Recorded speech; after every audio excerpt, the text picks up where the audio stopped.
What is up, you guys? What are our snacks? How are you doing? And welcome to the Store 89 show, where we serve the coffee and the tea.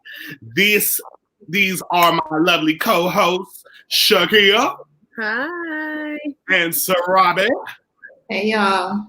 And of course, I'm Prince, aka Princeton, if you're feeling classy. Okay, then. So before we get started, we understand, first off, due to everything that's the political climate and everything that's going on right now, we found it best not to do an episode last week. We understand that right now is a lot going on, and it can definitely be emotionally, physically, and spiritually draining. For those of you guys that are out there who are really out in the trenches, really trying to make a stand, I can just say on behalf of the 489 show, we salute you. We uplift you in prayer, and we just know that a change is going to come. What do you guys think? I agree. And thank you so much, because some of us cannot get out there on those front lines. So I do appreciate each and every one of you. And for those who aren't on the front lines either, do not let their voices be drowned out. Do not stay complacent. Change can come, will come. That's right. Everyone vote. And vote, people. Please vote. Please vote. Yeah. Census 2020 is coming up. If you haven't, go ahead and get started on that as soon as possible. So today we kind of just wanted to uplift you guys. I know there's a lot of chaos going on in the world. I think it's one thing that you continue to have self-love for yourself. And we're just this video isn't going to be too long. This is going to kind of give you an overview of some of the things that we do in order to practice self-love and how, and maybe let's kind of go into it. What do you guys, when you hear that word self-love, what is the first thing that comes to you? Go ahead, Sarabi.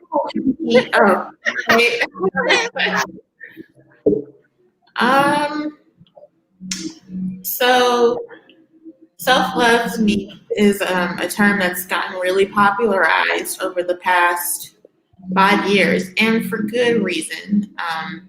It's great to see so many people, especially in the Black community, taking it seriously and using that to push ourselves to the level of greatness that we've always been. So for me, when I hear the term self-love, I just think about the levels of self-love. That's what I was discussing and have been discussing for some time now. Because self-love isn't always a word in our vocabulary. Like, I didn't know what it was until I like 21, 22. And then when you start to discover what it actually means to you, like when you discover that self-love is me figuring out things that make my soul smile, that are good for me physically and mentally, things that make me happy, that I do just solely for the betterment and pleasure of myself and not really for anyone else, you get addicted to it, and you get uplifted, and you raise your vibration, and you start to attract other people in your life who are on the same path. And, then you continue to elevate, and it's important to establish boundaries like how we talked about last week. But that's just the beginning of it for me. And just to touch on what she's saying, it essentially is empowering yourself. Like, everything she said, just empowerment, just being aware of you for once in a blue moon. Like, a lot of us get sidetracked, or we're so bombarded with other people's stuff that we don't take time for ourselves. So self-love is just being in tune with your emotions and stuff like that. Ooh, girl, that spoke to my spirit. That spoke in so many ways. I have to agree with both of you guys. It's really when you think of self, in turn it reflects back to you. So taking time for yourself and creating a boundary for your time and your space and your energy. And I would have to agree with you, Shakia. At times, it can be a little bit difficult because you have outside forces, unbeknownst to you at times, that can really be vampire suckers, basically, or energy suckers. And I think, like what you were saying before, Sarabi, it's levels to it. It really is. And over time, it's something that's not going to necessarily be easy all the time. There is going to be some type of push and pull. But once you kind of really get the rhythm of things, it does get a little bit easier, I will say. Right. Yeah. Like I think I said this in the first episode, but self-love isn't always enough to stop you from making mistakes. It's not. But it's always enough to get you back on track. And that's why it's just levels to it, because you'll be on a high, you'll be doing things right for so long, and then unfortunately, oftentimes when we start to go through downs in life, and we start to experience just things that can't be avoided, and we give into anxiety and depression. Unfortunately, our self-love routine is the whole thing to go. And people don't really notice or pay attention to it, because acts of self-love are like easy to do, but they're also easy not to do. Mm-hmm. So when you stop doing it, you'll know. It won't even hit you right away. And you really won't notice that you don't even feel like yourself until like a week or two out, or possibly longer. And you feel like, damn, like, what is going on? I don't feel like myself. I need to check in again. I need to tap in. And then, so I say before we start to release ourselves, we really need to start ritualizing our self-care routine. We need to take it 100% more seriously. And we have to hold on to it. We have to hold on to it with our everything. Yeah. That's it.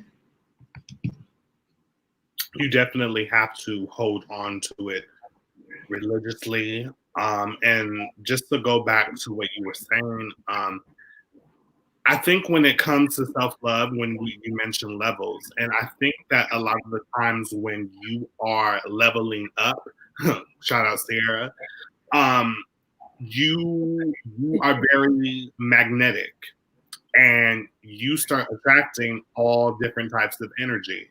You will attract positive energy and you will attract negative energy. And it's up to you to discern whether or not what is suitable for you. And a lot of the times you're going to realize that there's a lot of snakes in the mist. There really are. But at the same time, you have to be appreciative for that, because they're there for a reason, to teach you for a reason, to mold you, to shape you, to take you to the next level. And it's hard, especially for those of you that are on spiritual journeys. This shit here is not easy. Like, It's not. and it'll throw you a curveball so deep that you'll just be like, oh my God, it'll have you question yourself at times. It'll have you doubt yourself at times. But you have to stay grounded, and you have to hold on. You have to hold on. And I know it's hard, especially with everything that's going on right now, especially for my Black people, because we've been an oppressed people, because we're tired of the bullshit. We're tired of being gunned down. We're tired of being racially profiled everywhere that we go. We're tired of it. No, it's not about it has to stop. It's going to stop. Point blank, period. You know what I'm saying? But yes, take care of your mind, your body, and your spirit, especially now, because there are forces that you do not know. We in a war, baby. We in a war, and I'm gonna just leave it at that. What are some of your self-care routines, or like one of them? Just, what do you do? Ooh, who, me? Yes. Well, when I'm be honest with you, for a while I wasn't practicing self-care. Mm-hmm. I was very much like, even when we were working at Store 89, I was very much a workaholic. And a lot of the times I immersed myself into different things. And I immersed myself a lot of times prematurely. And what that means is you go in head first. I got it, and I end up treading water every single time. Mm-hmm. And which isn't bad, but that's when you talk about like the chakras and stuff like that, it's all about survival. And that's the first thing. That's the first chakra. That's where that balance comes in with the root. But the thing about it is, when you go into things prematurely, you miss out on certain things. Mm-hmm. And then you always have to come back and you have to reflect, so that way you can do better the next time. So for me, especially when it comes to spirituality, there is no right and there is no wrong. At the same time, you can go into something and not have any idea of what to do. And you could really end up doing something that could be very detrimental to your overall health. And I'm talking all three: mind, body, and spirit. So I've had to pull back on certain things, especially with immersing myself. And I'm always going to be a spiritual person. You know what I'm saying? I know that is God's purpose for me to be. At the same time, I'm not living life. I'm letting life pass me by, and that's not okay, because I'm not enjoying it how I should be. You know what I'm saying? So I'm definitely a little bit more cognizant of that. So lately, I like to do hot bubble baths. You know what I'm saying? That's getting back to me, putting Epsom salt. Don't put too much Epsom salt, because that soaks up energy. So I would say maybe once or twice once every 2 weeks, maybe. Mm-hmm. I love reading books in regards to crystal healing and just learning about that. I will have a future episode on that and the importance of that. At the same time, like, if we're not even going to talk about spiritual shit, I love music. I love to write. I love to dance. And during this whole time, I have had the opportunity to do a lot more writing and stuff like that. So those are some things that I do. What about you, Sarai? I say, like, the best forms of self-care for me have been dance. So I do feel like kind of sad this week that I haven't really been able to do much of it. Like, and it's not because of quarantine. It's because I had surgery almost a year ago now. And so, ever since that, I've been like consistently trying to replace that with stuff like, writing a podcast, and more recently doing a jump rope challenge and trying to run. And then unfortunately all that had to stop too, because my knee's just not ready for it. So movement, like being active and like meal prepping and like forcing myself to eat right has always been like the foundation of self-care for me. Because when I like make sure that that's together and consistent, it just frees me up to be able to be more confident in other things. Another good form, actually a great form, the ultimate form of self-love is self-love. Like, and if you ain't doing it to yourself, You can reach out because I've got some resources for you to help you release. Okay. You're getting that yoni out. Yeah, it took me a minute to be like, what's she talking about? Real quick. I was like, hug my. Oh, okay, girl, okay. Self-love is the best love, y'all. Okay, and I could go deeper into that too because it took me a really long time how to be successful in that area. But once you do, bitch, you ain't gonna wanna never go back. Oh my God. Okay.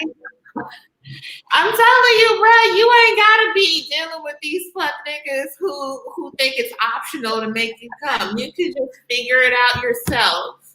Okay? Do that part. What else? And it's only funny because it's her. You know what I mean? Knowing this girl backstory, she was quiet. So for her to be saying this is a huge step and shocker for me. Okay, for her to be saying this publicly. Okay, I'm sorry, y'all, Keisha Kiki. I didn't. I'm not surprised. I'm not. What'd you say? I know. I said I'm not surprised. I know a freak when I see one.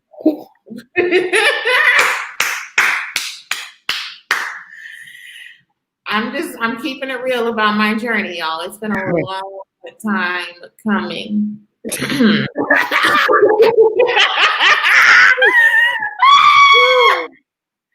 can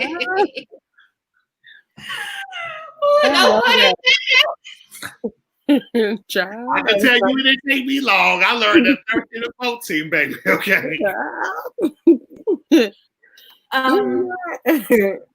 So yeah.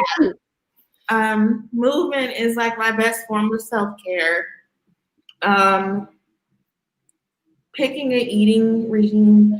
And that's like, it's just something I've been going through this week that doesn't really have to do with what we're talking about, but I've just felt like such a decrease in energy over the past few weeks. Like, did y'all hear that? Yes.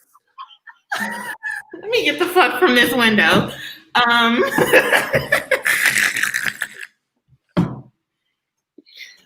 Because I don't know what's going on.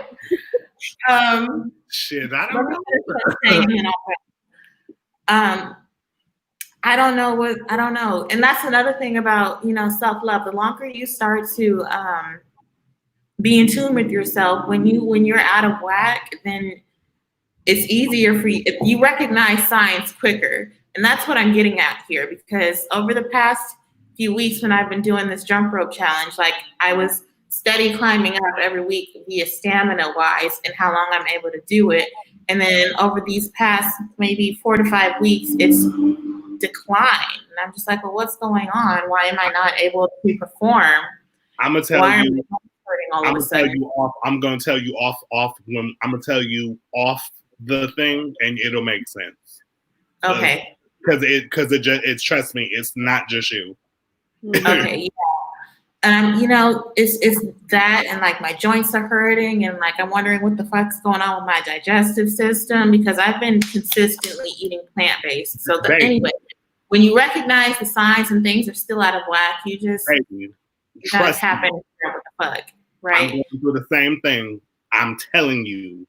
Okay. Well, I'm looking forward to hearing that. Oh, trust me, it'll make sense. Also, another top form of self-love is saying no. Say no. Fuck them. It's not that easy. I get it. I'm still struggling to say no quicker. But when you say no and don't offer an explanation, stop explaining yourself so much. Stop it. You don't need to be spending time and energy on explaining yourself to people who are committed to not understanding you, because what's understood doesn't always need to be explained. Say no and go about your business. When you hear some things, like some foolishness in your ear and in the distance, you don't have to show up to every argument you're invited to. Amen. Okay? Like Prince is talking about energy suckers. People really thrive off of that stuff out here. And getting back into the levels of self-love. So level 1, right? Self-love. When you build that up, what do you get to? Level 2, boundaries, like we talked about last week. After that, what do you get after you are consistently loving yourself and establishing boundaries? You got to get some self-awareness going on. You need to figure out what triggers you. You need to figure out, it's not just about energy vampires and narcissists and negative energy coming into your life. You need to get aware of what makes you not knock them the fuck out when they show up. Okay, let's have some accountability here in our actions. Not saying that I'm not trying to victim blame, because I'm really not. I'm trying to get you to have some discernment about people.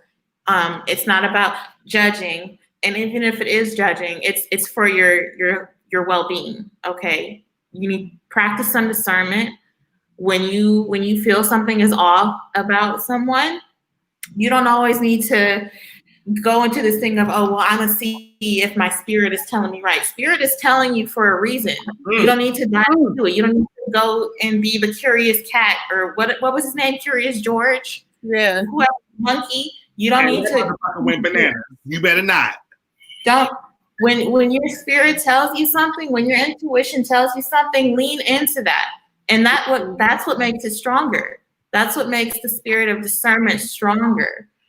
Okay, it's like we said, it's levels to this stuff, because you don't always get that when you're young. You have to go through certain things, and then you elevate, and then you realize, okay, see, now I knew some shit about them off the top. I knew something wasn't really right about them off the top. I noticed some red and some yellow flags off the top, but I decided to give them a chance anyway. I thought they might, and then they show their ass 6 months later.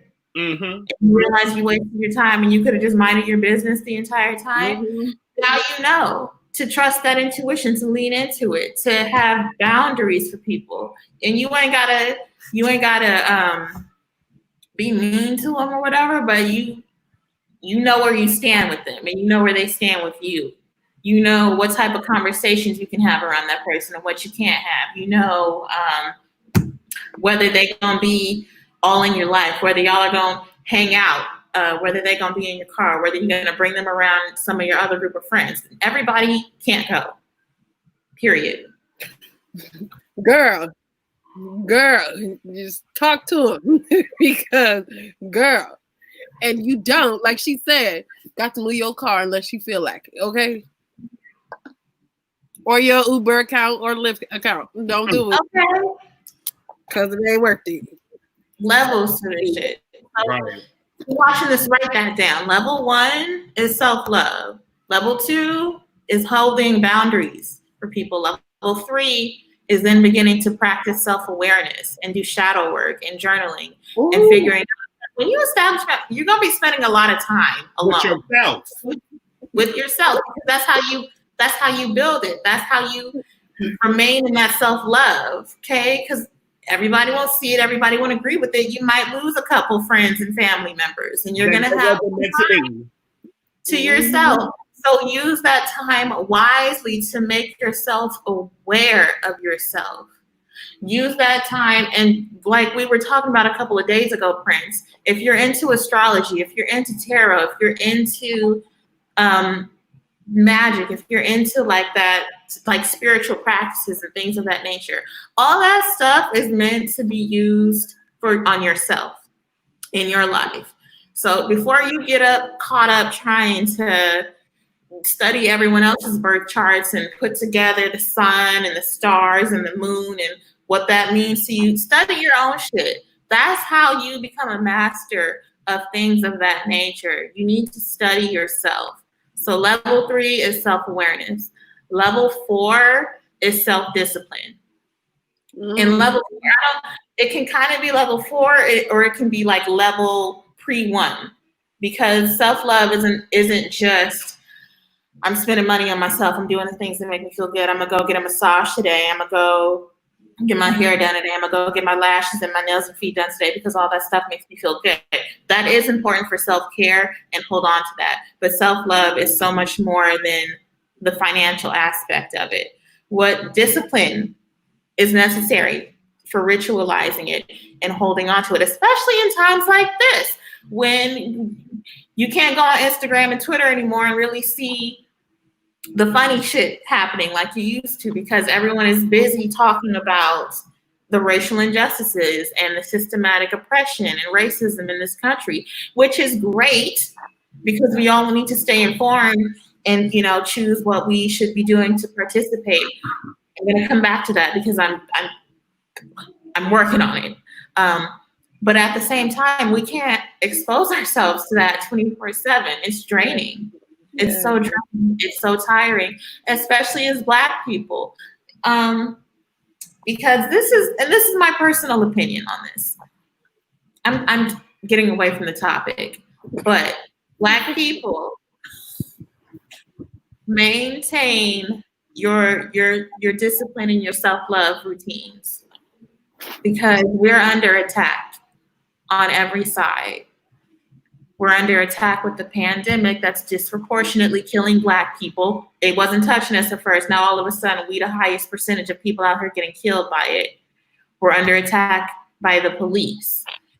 And they know that, which is why they're trying to, like, we go out and we protest, right, in the middle of a pandemic, and we expose ourselves to all the things that we have been trying to pull back from for the past 3 months now.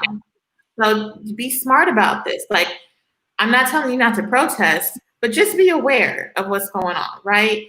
We're under attack by the pandemic. We're under attack by the police. We're under attack in the food and the water that we drink.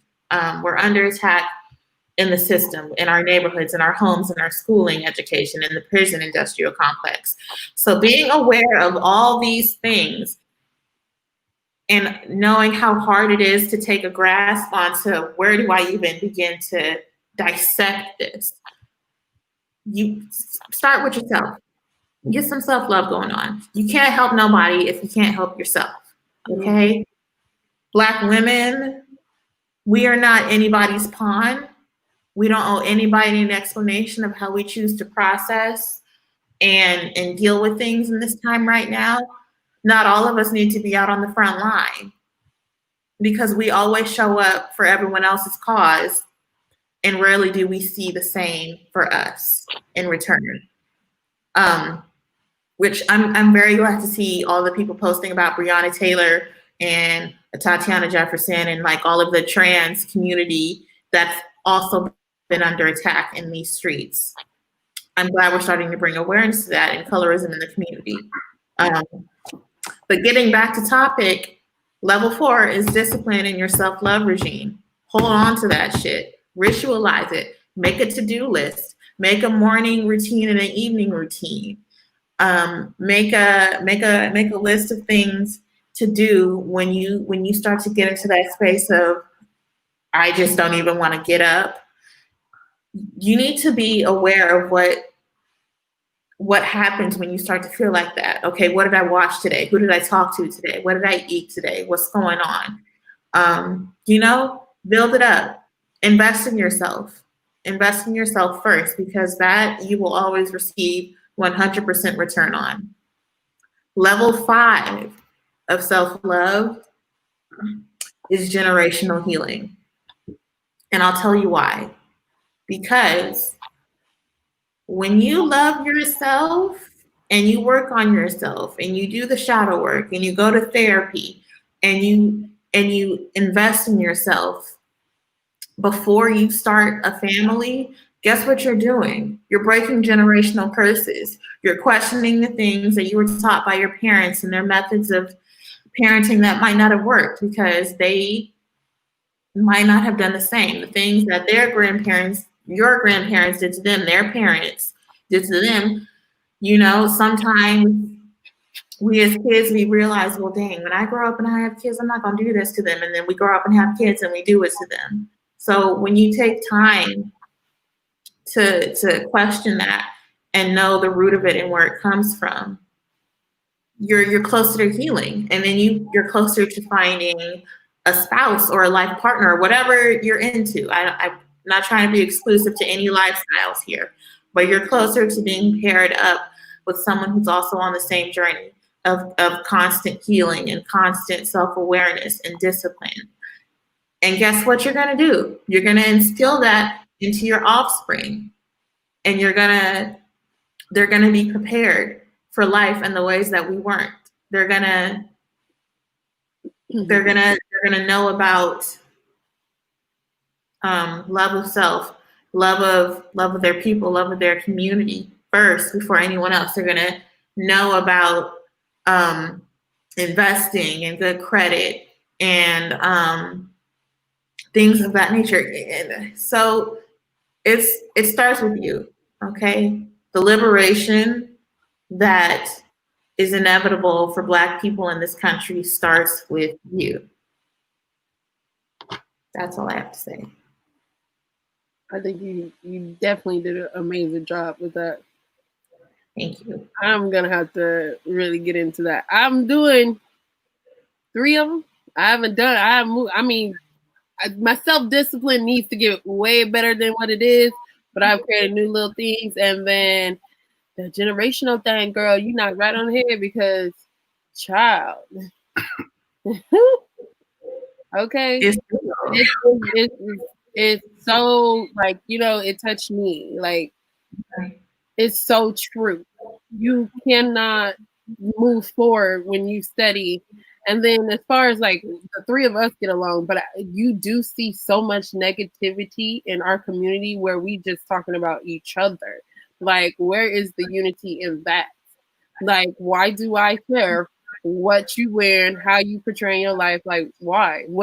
How does that affect me? I should be praising the next individual because I don't know your story. I don't know your struggle. And that can go across the board to any and everybody. I don't know that. The amount of things that I can learn from getting to know you versus about prejudging. Right. We can create something from everybody. So listen, let's all take a slice of humble pie out here. No matter what they look like, nobody knows everything. You don't know what you might learn from a person and their way of life. Not saying y'all are gonna be the best of friends, but shit, And then Black people, again, I'm talking to y'all because I don't really have much to say to anyone else at this point. I saw a GIF or a meme earlier today that like explains, I think, how all we feel perfectly. You can't be upset at white people for teaching their kids. Well, actually, no, let me scratch that. Yes, you can. Don't act like you don't understand, though, why white people will teach their kids racist thoughts and bigoted thoughts and then turn around and teach your kids homophobic thoughts. I'm not comparing the two because they're wildly different thoughts. Not wildly different thoughts, but they're wildly different movements. But we can't turn our back on our people. If you're Black, period. If you're Black, you're under attack. Okay? So I'm not saying that homophobia is as prevalent as a problem as racism, because homophobia isn't really a systematic, oppressive thing. But they're still one of us. Okay, they still are fighting for their rights too. They're still Black. If you Black, and you Black. Okay, so let's get it together. Let's start practicing love. And look, half of our parents ain't trying to hear that shit. Half of our grandparents aren't trying to hear that shit. So be aware everybody can't go. But that leads me to my next point. Sorry, the gunshots or fireworks stopped, so I'm gonna stay right here. I've been working on this Reading to Action book club. That is, it's in the title. So it's not just about people showing up to a meeting every week or every 2 weeks or whatever, and they discuss the book that they read and then they go back about their lives. It's about educating people and then using that knowledge to put into a plan like a long-term plan. Like, what are we going to start doing today and the next day to see some real changes around here? And I have it divided up into 3 different chapters. So the first chapter is specifically a space that's dedicated to people who are just now beginning to enter into learning about white supremacy and learning about anti-Blackness in their own communities and learning about, why can't I see myself? Learning about things that they can do in their community to educate and empower their people. It's mostly a space for non-Black people of color and for white people. Black people can join too if they don't know really much about how systematic racism works in the country. So basically, it's a space for everybody. The second and third chapters, though, that's where things get to be exclusive, because chapter 2 is dedicated to Black people only. That's it. And that's where we start to strategize as a unit. No matter what your background is, or your sexual orientation, or if you mixed, or if you're Black, this is where you belong. And there's like separate subchapters in it because not everybody is going to want to learn everything. And I'm going to be posting more about this on social media. That's going to go into a little bit of details, but not too much because I don't want the feds coming after me. And then chapter 3, that space is specifically for Black women. It's a sacred healing space, and that's all I'm gonna go to in that arena. So, look at you. Like Sarabi was saying, it's levels to this shit. Well, we thank you guys for tuning in. We hope that you guys continue to practice social distancing, practice awareness, be mindful of your surroundings, be mindful of what you say. For real, be very mindful of that. With that being said, we'll be back next week, 7:30, same time, same place. And do you guys have any last words to say? Take care of yourself. Take care of your family. Definitely, you are not alone. Don't ever think that. No matter, we are focusing on Black people right now, but for all of those and those who are supporting us, definitely do not be afraid to ask questions. Do not be afraid to reach out. We're here, and you definitely, I'm sure, have a community of people you can talk to. But if you don't, we're here. All right. With that being said, we will see you guys soon. All right. You guys have a good one. bye. Thank you. Y'all stay on.